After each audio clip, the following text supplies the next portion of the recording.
の発明品のほんの一部じゃが、特別にご覧いただこう。まずは無人島といってのろうそくの10倍もの明るい光を灯す今でいうランプじゃ。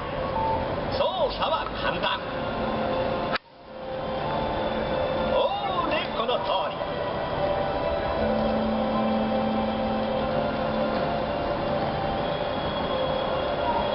では次にいつまでも回り続ける万年回転コマをお見せするぞ。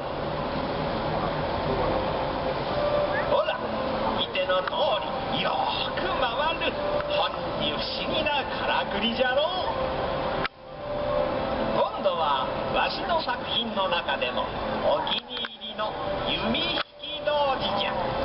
このかわいい人形が自分で矢をつがえ的をめがけて弓を引く仕掛けなんじゃ。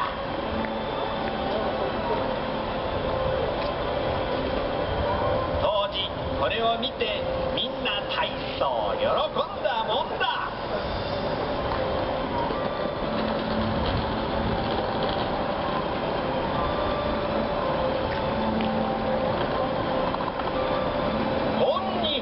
喋ったら喉が渇いたな。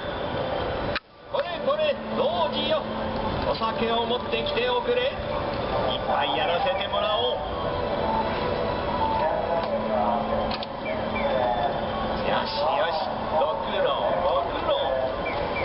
これは童子ハイダイじゃ。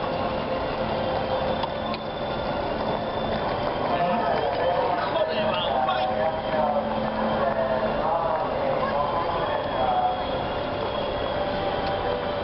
久留米の酒はいつ飲んでもほんにうまかのう。この蒸気機関を利用して大きな蒸気船も作ったもんだ。